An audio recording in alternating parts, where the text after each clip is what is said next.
Okay, so we were discussing about what Java. Yes. So Java basically आपको पता है एक प्रोग्रामिंग लैंग्वेज है और ये सन माइक्रोसिस्टम कंपनी ने बनाई हुई है, माइक्रोसिस्टम्स, ठीक।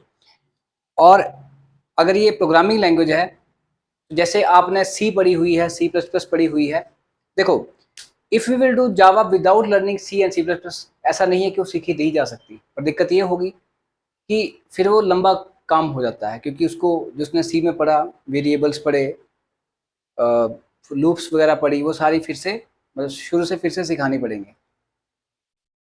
तो इससे बढ़िया है कि अगर कोई बच्चा सी जिसने सीखी हुई है उसके बाद सी प्लस प्लस भी सीखी हुई है, उसको तो बहुत अच्छा यहाँ पर लगेगा, क्योंकि इसके फर्स्ट प्रोग्राम से ही आप देखेंगे लिखा जाता है क्लास, क्लास शुरू हो जाती है फर्स्ट प्रोग्राम से।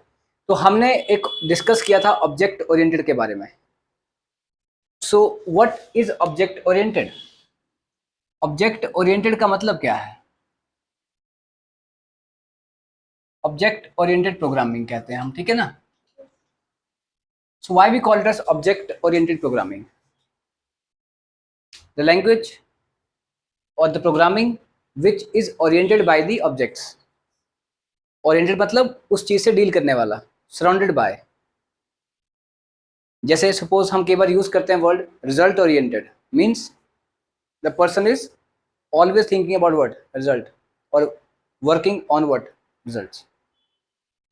Some are what? Money oriented. They are always what? After money. So, target oriented, who always thinks about target. So, object oriented means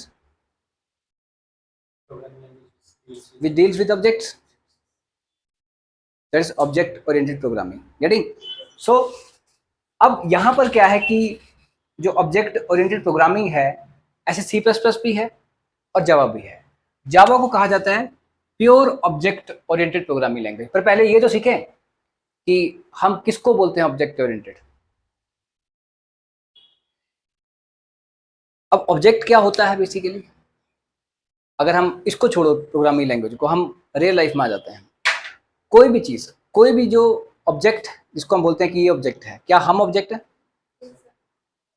कोई भी चीज जो इस दुनिया में फिजिकली प्रेजेंट है वो सारे ऑब्जेक्ट्स हैं। कुछ नेचुरल है और कुछ आर्टिफिशियल है। हम कौन से में आते हैं, नेचुरल में या आर्टिफिशियल वाले में? नेचुरल में, है ना। सो हम नेचुरल हैं। चेयर रखी गई है यहाँ पर, टेबल है, फैन है, ये मार्कर है, ये सारे आर्टिफिशियल ऑब्जेक्ट्स हैं क्योंकि ये हमने बनाए। अब कोई भी जो ऑब्जेक्ट बनता है, क्या वो ऐसे ही बन जाता है या पहले उसके बारे में सोचा जाता है कि इसमें ये चीज़ें आएंगी और फिर बनाया जाता है? कि बस ऐसे ही चल चलते बनाते हैं? नहीं ना, पहले उसके बारे में सोचेंगे फिर बनाया जाएगा, है ना। सो वो जो सोचना है वो हमारे दिमाग में होता है। सपोज ये मार्कर आपको दिख रहा है, ये क्या है? ऑब्जेक्ट है, ये सोचना है।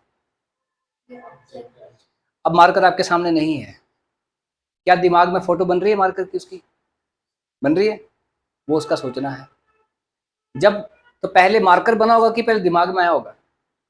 पहले दिमाग में आया होगा फिर मार्कर बना, है ना। जो पहले दिमाग में आया है उसको हम क्या कहेंगे टेक्निकली, यहाँ पर एक उसको वर्ड दिया जाएगा ब्लूप्रिंट। क्या बोलेंगे उसको? ब्लूप्रिंट। जो आपके दिमाग में मार्कर आ रहा था उसको यूज करके हम लिख नहीं सकते, वो सिर्फ एक ब्लूप्रिंट था। अगर हम चाहते हैं कि जो दिमाग में हमारे ब्लूप्रिंट मार्कर का आ रहा है उससे हम लिखना भी चाहते हैं तो हमें ये बनाना पड़ेगा। अब उस ब्लूप्रिंट से क्या सिर्फ एक ही मार्कर बना सकते हैं हम, या एक से ज़्यादा भी बना सकते हैं? कितने बना सकते हैं? जितने मर्जी बनाओ। सो एक मार्कर से आप एक ब्लूप्रिंट से आप जितने मर्जी ऑब्जेक्ट्स बना सकते हैं। अब ये जो ब्लूप्रिंट है, अब देखो दुनिया का कोई भी ऑब्जेक्ट होगा मोस्टली उसमें आपको दो ही चीज़ें मिलेंगी, एक मिलेंगी उसकी प्रॉपर्टीज और एक मिलेंगे उसके फंक्शंस। Properties and functions. अब प्रॉपर्टीज क्या होती हैं? अगर हम मार्कर की बात करें तो मार्कर की प्रॉपर्टीज क्या हैं? इसका वेट, इसका साइज, इसका कलर, इसका price. Colour white, white property नहीं है, कलर प्रॉपर्टी है। तो अगर हम मार्कर का एक ब्लूप्रिंट बनाते हैं, अगर हमने मार्कर का एक ब्लूप्रिंट बनाया तो उसके अंदर क्या आएगा? देखो यहां पर आएगा जैसे वेट, साइज, लेंथ जिसको लेना है आपने कुछ भी मान लो, कलर, प्राइस, ये बना इसका ब्लूप्रिंट। अब कल को आप जब मार्कर का, अब ये ब्लूप्रिंट है, इसको यूज करके हम लिख नहीं सकते, तो लिखने के लिए ये उसका ऑब्जेक्ट बनना जरूरी है। और उससे आपने अभी अभी कहा कि हम उससे जितने मर्जी ऑब्जेक्ट्स बना सकते हैं, ठीक। अब ये जो यहाँ पर लिस्ट दी गई है, प्रॉपर्टीज है सारी है। अब इसके अंदर फंक्शन भी होगा, उसको हम बाहर नहीं रखेंगे, उसको भी इसी के अंदर डालेंगे, ताकि कल को जब ऑब्जेक्ट बने तो वो लिखे भी नहीं। जो ऐसा ना हो कि हम मार्कर ले आए मार्कर से, वो उसमें सब कुछ हो, वेट भी हो, उसका साइज भी हो, कलर भी हो, प्राइस भी हो, बट जब लिखने लगे तो लिखे ना। वो दुकानदार बोले अपने आप ही डाल लेना फंक्शनैलिटी, मतलब हमने properties they the but functionality नहीं दी साथ में। तो हमने जो ब्लूप्रिंट बनाया वो सिर्फ प्रॉपर्टीज का ही बनाया, तो जब वो एग्जिस्ट करेगा तो उसमें प्रॉपर्टीज ही होगी, फंक्शनैलिटी नहीं होगी। मान लो ये टीवी है, तो मार्केट से आप एक ऐसा टीवी ले, या फोन की बात कर लेते हैं, फोन जो है सपोज करो आप मार्केट से एक फोन लेकर के आते हैं, उसमें सब कुछ है, उसकी प्रॉपर्टीज हैं, स्क्रीन है उसके अंदर, कलर है उसमें, वेट है, प्राइस है, साइज है, सब कुछ है जो प्रॉपर्टीज है, पर वो चले ना। कंपनी वाले बोल रहे हैं ऐसा करो तुम घर पे जाके डालना है इसमें सब कुछ, एंड्रॉयड वगैरह जो भी डालना है, हम सिर्फ हार्डवेयर दे रहे हैं, प्रॉपर्टीज दे रहे हैं, तो दिक्कत होगी। तो हमें तो ऐसा ऑब्जेक्ट नहीं मिलता, हमें क्या मिलता है? जैसे पंखा है, कंपनी वाले ने पंखा दे दिया, अब कहते घुमाते अपने आप ही रहना, जैसे मर्जी घुमाओ, हाथ से घुमाओ चाहे मोटर से घुमाओ, हमने बाहर बाहर का दे दिया आपको जो दिख रहा है, तो नहीं चलेगा ना। इसका मतलब हमें एक ब्लूप्रिंट के अंदर अगर इसी ब्लूप्रिंट का हम ऑब्जेक्ट बना देंगे तो वैसा ही बनेगा जैसा ब्लूप्रिंट है। तो हमें क्या करना है, इसके अंदर एक फंक्शन भी लिखना है। क्या है फंक्शन? राइट प्रॉपर्टी नहीं है, राइट क्या है? फंक्शन है। ये देखो राइट इज ए फंक्शन। अब जब इसका ऑब्जेक्ट बनेगा तो ये लिखेगा भी और इसके अंदर प्रॉपर्टीज। अब उल्टा कर दें हम, तो हम बोले फंक्शन ही फंक्शन बनाना है और प्रॉपर्टीज नहीं होंगी, तो ऐसा तो पॉसिबल नहीं है। कोई मार्कर एग्जिस्ट नहीं करेगा तो फंक्शन कहाँ से आ जाएगा? गेटिंग? सो ये भी है। सो दुनिया का कोई भी ऑब्जेक्ट आप उठा के देख लेंगे, उसमें दो चीजें आपको पक्का मिलेंगी, एक मिलेगा फंक्शन और एक मिलेगी प्रॉपर्टीज। ऐसा पॉसिबल नहीं है कि किसी में प्रॉपर्टीज नहीं है ऑब्जेक्ट में, और मोस्टली फंक्शन भी हर किसी में है। कुछ ना कुछ फंक्शन तो किसी ना किसी का है, चाहे पेड़ है, चाहे पौधे हैं, चाहे कुछ भी है ना। हमारे अंदर फंक्शन है वॉक, रन, स्पीक, लिसन। और अगर कान नहीं हुआ तो लिसन कहां से होगा? गेटिंग? तो ये है। So what is there in the object oriented? ऐसा कुछ नहीं है कि कोई बाहर से हवा आ गया है, ये जो हमारी रियल लाइफ में चलता है वही है। अब इसका हमने लिख लिया, अब इसका एक ऑब्जेक्ट बनाएंगे। अब यहां पर प्रोग्रामिंग लैंग्वेज में ऑब्जेक्ट बनाने का मतलब ये नहीं कि मार्कर निकल करके आ जाएगा सामने, उसमें तो ये होगा कि अगर इसको हमने वेट को इंट में लिया, सपोज वेरिएबल होगा ना वहां पर, प्रॉपर्टी वहां पे क्या है? वेरिएबल है। इंट साइज हो गया मान लो, कलर आपने स्ट्रिंग में ले लिया सपोज, है ना, प्राइस इंट में ले लिया आपने, राइट तो फंक्शन ही है। अब ये जो है, अगर आप इस प्रोग्राम को रन करेंगे और सिर्फ ये ब्लूप्रिंट ही रखेंगे और प्रोग्राम को चलाओगे, तो वो कोई भी चीज़ मेमोरी ऑक्यूपाई नहीं करेगी, कोई भी चीज़ मेमोरी ऑक्यूपाई नहीं करेगी। तो किसको पता है? वो बोल रहा है भाई why should I occupy memory?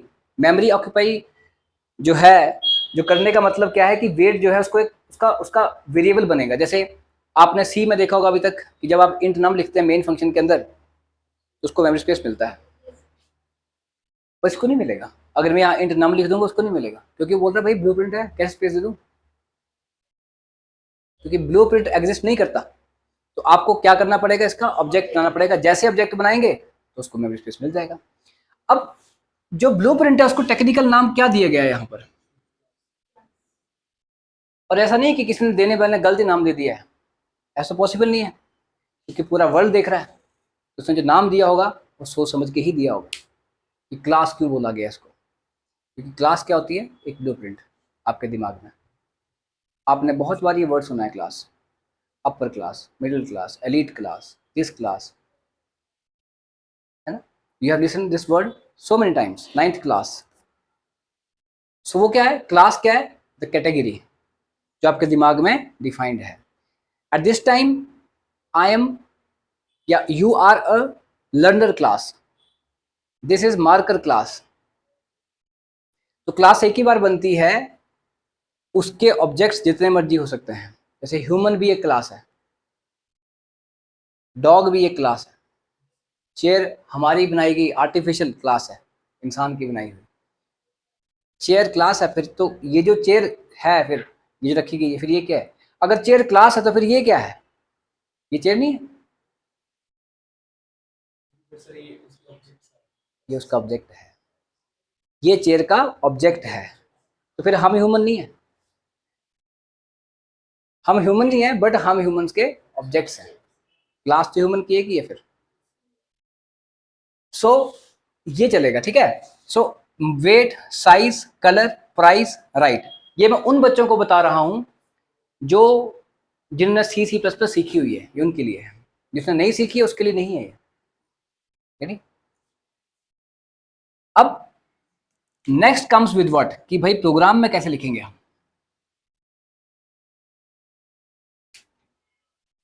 उससे पहले अब ये हमने सीख लिया। अब कहते हैं कोई भी ऑब्जेक्ट ओरिएंटेड जो है प्रोग्रामिंग लैंग्वेज होगी, या दुनिया का कोई भी ऑब्जेक्ट होगा, उसमें आपको 4 चीजें मिलेंगी ही मिलेंगी।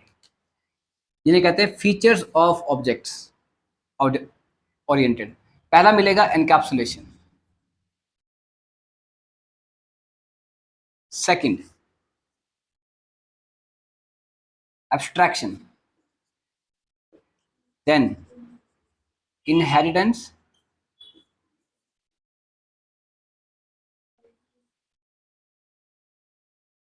पॉलीमॉर्फिज्म। और आप हम क्या करते हैं, हमें सिखाया जाता है कॉलेज में कि भाई अच्छा ये लिखा गया तो इसको लैंग्वेज में ही सीखो इनको, बाकी तो उससे बाहर दुनिया ही नहीं है। जबकि उल्टा होता है, दुनिया पहले है, वो चीजें बाद में है। तो एनकैप्सुलेशन एक इंग्लिश का शब्द है, कोई C++ ने नहीं दिया शब्द, ये जावा ने नहीं दिया शब्द। एनकैप्सुलेशन का मतलब क्या होता है, binding of the related things into the single unit. अब मैंने एक वर्ड यूज किया, रिलेटेड थिंग्स। मैंने ये भी नहीं कहा कि बाइंडिंग ऑफ द थिंग्स, क्योंकि रिलेटेड का मतलब ठीक है, क्योंकि मार्कर में हमें वही चीज़ इकट्ठी करनी है जो कि मार्कर के लिए चाहिए। ये नहीं कि कोई और चीज़ डाल दी जो उसमें काम ही नहीं आने वाली है। तो एनकैप्सुलेशन है ना, ऐसा मुझे ऑब्जेक्ट बता दो दुनिया का। हमें कॉलेज में नहीं बोलूंगा मैं, पर कहीं एग्जाम्पल दिया जाता है, मान लो कैप्सूल, कैप्सूल बुक में कैप्सूल, तो बच्चे कैप्सूल लगे हैं बोलने, बस कैप्सूल देखा है एक, एनकैप्सुलेशन मतलब capsule. It's not a capsule, it's everywhere. दुनिया के हर ऑब्जेक्ट में एनकैप्सुलेशन है, दुनिया के हर ऑब्जेक्ट में एनकैप्सुलेशन है। कहां नहीं एनकैप्सुलेशन, ये तो हमने बनाए ऑब्जेक्ट्स, हमें जिसने बनाया उसने एनकैप्सुलेशन करके रखी है। हम तो उसे सीख रहे हैं, अगर ये भी बना रहे हैं हम तो भी हमने सीखा है। Getting? So encapsulation is everywhere. Her object में एनकैप्सुलेशन। मुझे ऐसा ऑब्जेक्ट बता दो जिसमें एनकैप्सुलेशन नहीं है, जिसमें कुछ चीजों को बाइंड नहीं किया गया है एक यूनिट बनाने के लिए। नहीं भी, वो खुद भी होगा तो उसके अंदर न जाने क्या इलेक्ट्रॉन, प्रोटॉन्स वगैरह होंगे।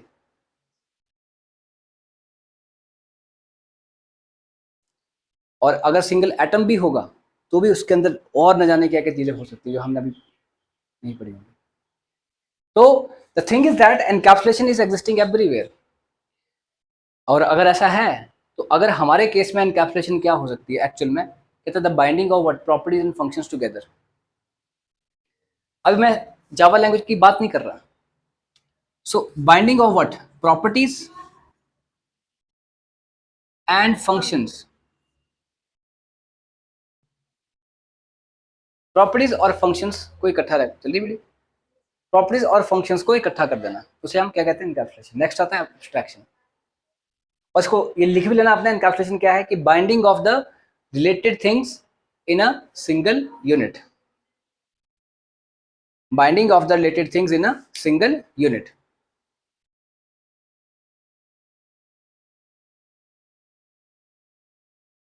Next abstraction. अब एब्स्ट्रैक्शन क्या है? वो एक्सट्रैक्शन है।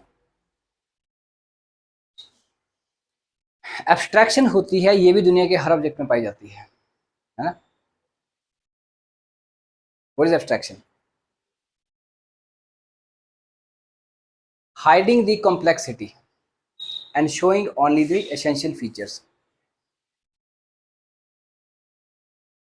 पर कैसे? क्या ये सिर्फ डेफिनेशन है या एग्जिस्ट भी करती है? करती है।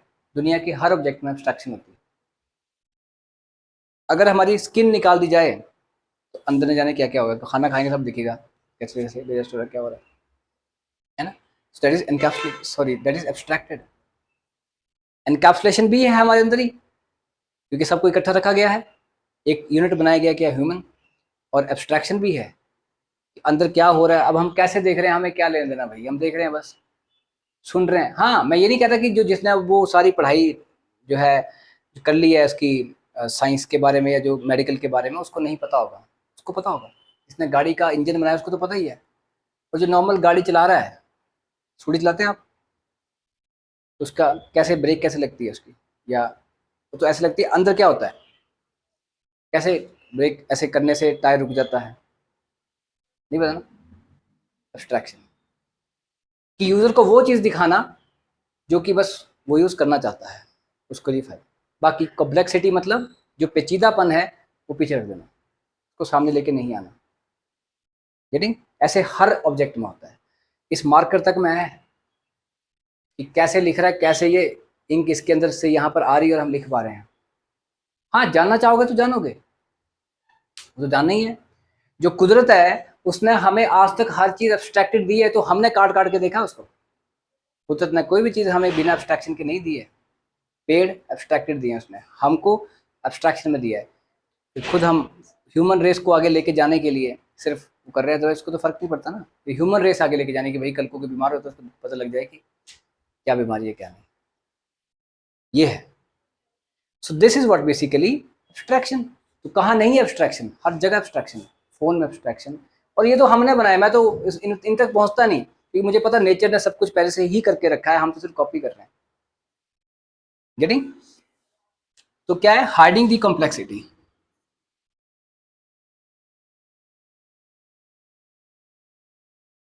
तीसरा inheritance.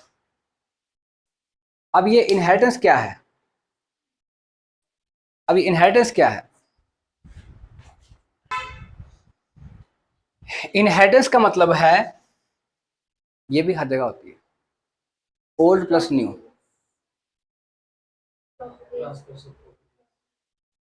Plus functionalities also. Old plus new, simple बोल रहा हूँ। सिर्फ ओल्ड ही ओल्ड नहीं और सिर्फ न्यू ही न्यू नहीं, ओल्ड प्लस न्यू दोनों। कि जब नई जनरेशन आती है उसमें नया तो कुछ होता ही है, प्लस पुराना तो पुराना भी, या उल्टा बोल सकते हैं कि पुराना तो होता ही है प्लस नया भी सीख लेते हैं। तो इट इज वी जो है, आप हैं, मैं हूँ, I am the next generation, inheritance from our parents, then grand parents, then super grand parents, then forefathers and sisters. So it is happening everywhere. क्या पेड़ पौधों में ऐसा नहीं होगा? होगा। न्यू ब्रीड निकल रहे हैं आपके, ये it is everywhere. So inheritance का मतलब क्या है? Old plus new. Then comes with the polymorphism.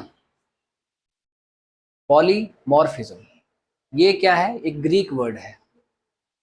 समझते हो? कई बार अपने पढ़ा कि ग्रीक वर्ड है, ये इंग्लिश में लिया गया वर्ड है, क्योंकि इंग्लिश के सारे वर्ड अपने तो है नहीं। ये ग्रीक वर्ड है पॉलीमॉर्फिज्म। पॉली वर्ड आपने बहुत बार सुना होगा, पॉली हाउस, पॉलीथीन, पॉलीएस्टर, सुना है? पॉली का मतलब क्या होता है? मैनी, और मॉर्फिज्म होता है फॉर्म्स, इसको बोलेंगे मैनी फॉर्म्स।